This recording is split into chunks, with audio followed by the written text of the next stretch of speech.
Nosotros hemos invitado a Mauricio Medinaceli para referirnos a este tema y le damos la más cordial bienvenida. Mauricio, ¿cómo estás? Muchas gracias, muy gentil por la invitación.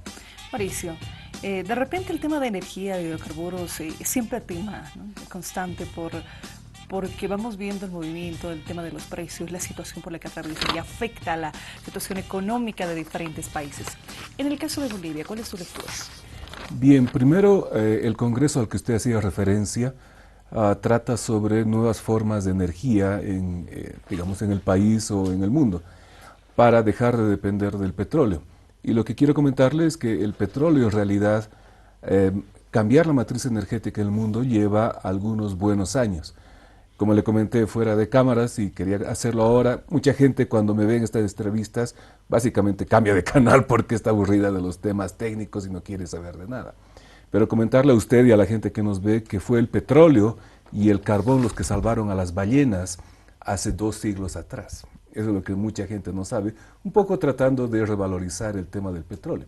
Entonces, mucha gente me pregunta, ¿y por qué las ballenas se Se salvaron? utilizaba antes, No, ¿no? porque antes se utilizaba aceite de ballena. De hecho, Exacto. de una ballena salían 20 barriles de aceite.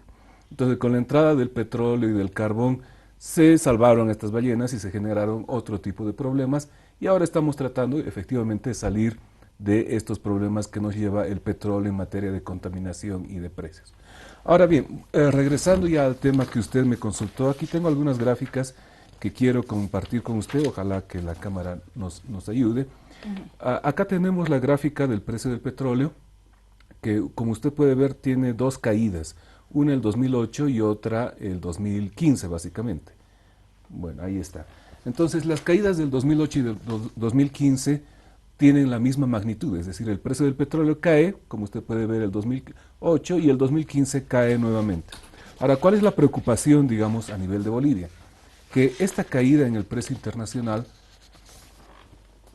tiene distintas recuperaciones y sobre esto quiero hablar ahora. A ver, Esta es una adelante. nueva gráfica que nos muestra en rojo la,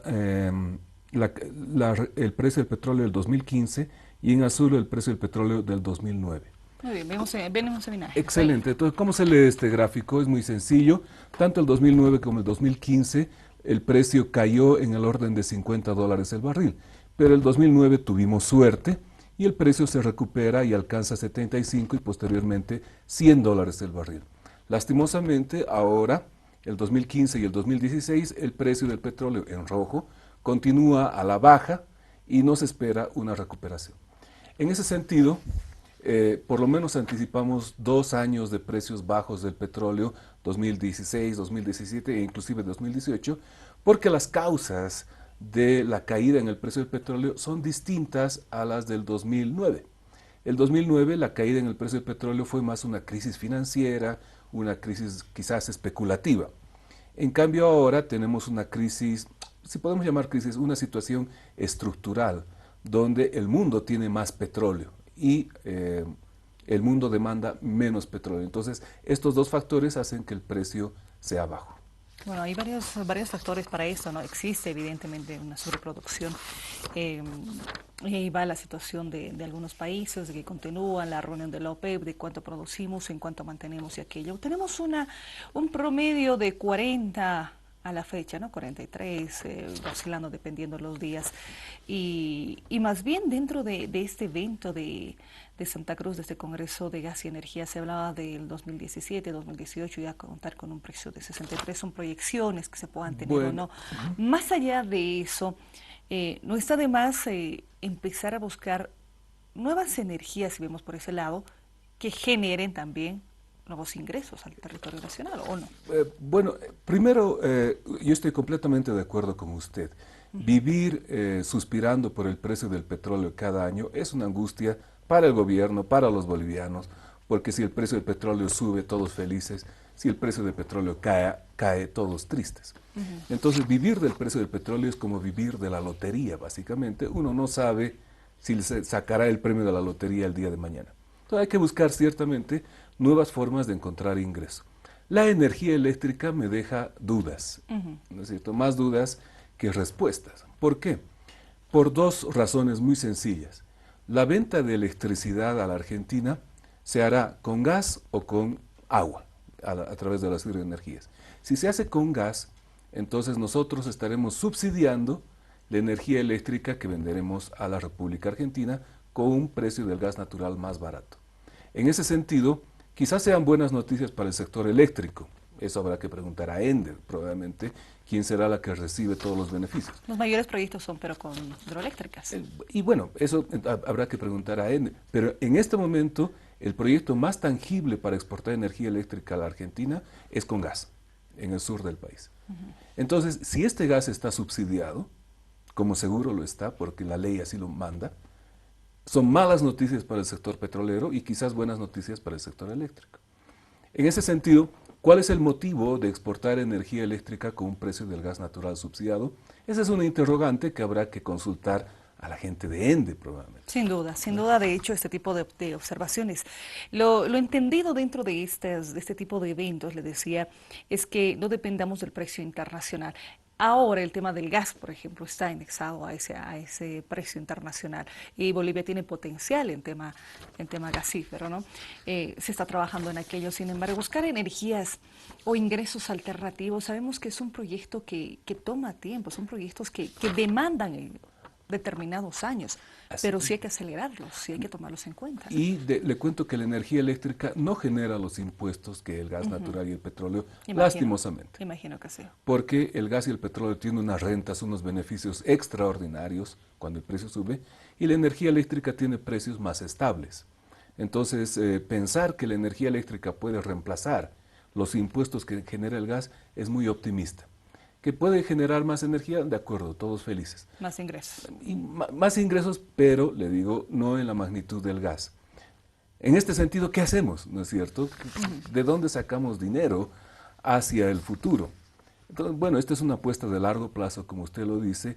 El shock de precios bajos ya nos está golpeando y nos golpeará unos años más. Lo que resta es ajustarse los cinturones. Hay que tomar en cuenta otros elementos. Por ejemplo, escuchábamos ayer a las autoridades nacionales, vicepresidente, para ser precisos, que Bolivia, por un lado, está con grandes inversiones. Se habla de 36.000 millones en tema de hidrocarburos, garantizar que el Estado continúe con el tema de la exploración, que es uno de los puntos más importantes para tener las reservas, pero también en otras áreas, ¿no? Dentro de ello se hablaba de energías amigables, por ejemplo. Estas energías amigables no generan impuestos. Seguimos en la misma. La preocupación central es de dónde sacamos el salario los bolivianos. Como creo que le dije a usted la otra vez, no todos somos medioambientalistas hasta que nos tocan el bolsillo, porque las energías alternativas son ciertamente caras. Y usted toca un tema que es el que sí llama la atención, francamente, y quiero presentar acá. Esta es una gráfica que presentó el Ministerio de Energía y Minería de Argentina. Y esto es lo que quizás la principal preocupación. Si usted ve la línea negra, ahí está por debajo de la línea azul. No se preocupe de la línea roja. La línea negra, que son unas graditas, digamos, que caen, son los envíos de gas natural de Bolivia a la Argentina. Y la línea azul son los envíos acordados de acuerdo al contrato. En este sentido, lo que estamos enviando a la Argentina está por debajo de lo que establece el contrato. Esto nos habla... ¿Esto a qué fecha? Esto es para la semana pasada, esto es agosto, publicado por el Ministerio de Argentina. En este sentido, ya es oficial desde el punto de vista de Argentina que los envíos de gas natural de Bolivia no cumplen lo establecido en el contrato, que genera alguna penalidad, pequeña ciertamente, pero penalidad al fin. Entonces, esta es nuestra preocupación y esta es la pregunta que habría que plantear a las autoridades. ¿Cómo piensan solucionar este aparente, que ya se hace tangible, déficit en el suministro de gas natural al mercado externo? En cumplimiento de contratos, dice usted también, ¿no ve? Dos puntos, usted me aclara también. Hemos escuchado sobre este tema, si recordamos hace un mes, 3 semanas, reunión con los mini embajadores y todo aquello, precisamente haciendo referencia a esto, ¿no? Si se va a cumplir y se garantiza aquello, si tuvieron inconvenientes, y bueno, me imagino que van por ese lado, porque hubo una reunión de ambos países. Eso es lo que hemos visto, eso es lo que se ha hablado y eso es lo que se ha informado. En este sentido, yo le lanzo la pregunta, ¿qué tanto sabe el embajador de Bolivia en Argentina sobre lo que hace el presidente YPFB en Bolivia? A quien hay que preguntarle genuinamente al que está a cargo de ENARSA, que es la empresa estatal de Argentina.